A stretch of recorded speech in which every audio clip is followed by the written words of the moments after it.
पुणे में कांग्रेस ने बीजेपी को लेकर एक बार फिर से प्रेस कॉन्फ्रेंस की, जिसमें उन्होंने 10 साल अन्याय कल नाम से एक किताब भी प्रकाशित की और किताब के प्रकाशन के बाद बोलते हुए कहा कि अगर अशोक चव्हाण भ्रष्ट हैं, तो उन्हें जेल भेजा जाना चाहिए। राष्ट्रीय कांग्रेस महिला अध्यक्ष अलका लांबा ने पुणे में पत्रकारों से बात की है। स्वामीनाथन आयोग का गठन हम कांग्रेस ने किया, पर मोदी सरकार को पूर्ण बहुमत था, तो ये आयोग सरकार ने क्यों नहीं लागू किया? लेकिन हमने कभी भी किसानों पर लाठीचार्ज नहीं किया।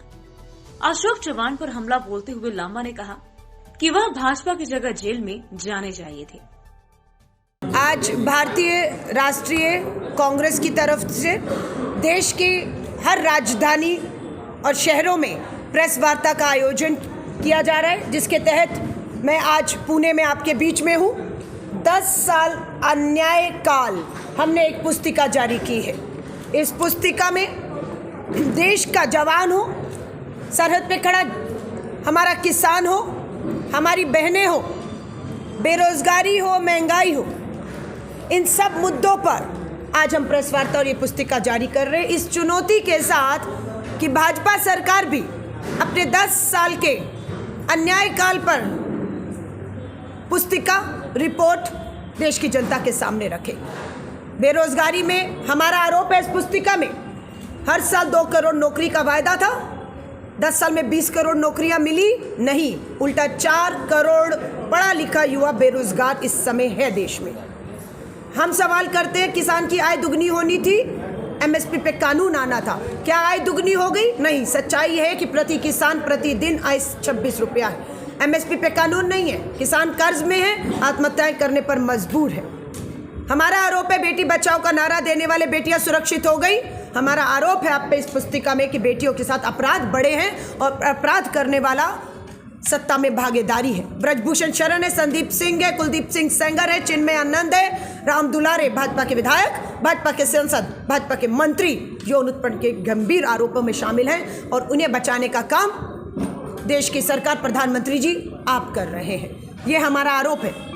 अग्निपथ भर्ती योजना लाकर सेना को कमजोर करने का काम आपने किया, ये हमारा आरोप है भाजपा पर। हम सरकार में आएंगे, हम अग्निपथ भर्ती योजना को रद्द करके सेना की पक्की भर्तियों को बहाल करने जा रहे हैं। हम सत्ता में आते ही किसानों को न्यूनतम समर्थन मूल्य कानून देने जा रहे हैं। हम सत्ता में आते ही युवाओं को रोजगार की बात कर रहे हैं। हम महंगाई पर जो 410 रुपए का सिलेंडर 2014 में कांग्रेस के शासनकाल में था, हम उसे 500 से ऊपर नहीं जाने देंगे।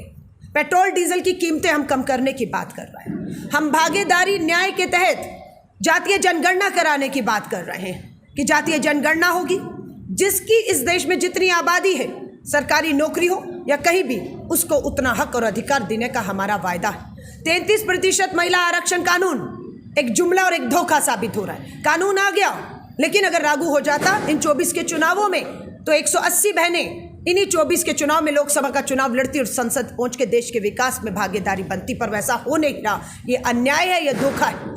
हम सरकार में आते ही 33% आरक्षण कानून लागू करने जा रहे हैं और सबसे पहला राज्य कौन सा होगा? महाराष्ट्र होगा, क्योंकि लोकसभा के बाद महाराष्ट्र पहला राज्य होगा जहां विधानसभा होगा और पहला राज्य होगा देश में जहां की विधानसभा में 33% आरक्षण लागू होगा और हमारी बहनें विधानसभा में आरक्षित सीटों पर चुनाव लड़ेंगी, जीतेंगी। मैं महाराष्ट्र के लोगों से उनके लिए समर्थन मांग रही हूँ। हमारा ये देश का अन्नदाता, जो इस देश की अर्थव्यवस्था में और रोजगार में सबसे बड़ी भूमिका निभाता है, वो अन्नदाता आंसुओं में है, वो अन्नदाता लहू लुहान है। उस अन्नदाता के राहों पर कील बिछा दिए गए हैं। उस अन्नदाता पर ड्रोन से, पहली बार हो रहा है, ड्रोन से आंसू गैस के गोले छोड़े जा रहे हैं। दिल्ली छावनी बन चुकी है, दिल्ली की राजधानी। कहिए प्रधानमंत्री जी को, बुलाइए, बात करिए, हमारा अन्नदाता है, उनसे बात करिए, उनकी मांग क्या है, देश के लोगों को कहूँगी समर्थन करिए। वो न्यूनतम समर्थन मूल्य कानून चाहता है। जिन स्वामीनाथन जी को आपने भारत रत्न दिया है, जिस काम के लिए आपने डॉक्टर स्वामीनाथन जी को भारत रत्न दिया है, वो काम क्या था? वो काम उनकी रिपोर्ट है। वो रिपोर्ट कहती है कि लागत का 50% जो है, जितनी लागत है उसके 50% करके उसे एमएसपी मिलनी चाहिए। स्वामीनाथन कमेटी का गठन किसने किया? कांग्रेस की नीयत थी। न्याय देना था किसानों को, हमने गठन किया।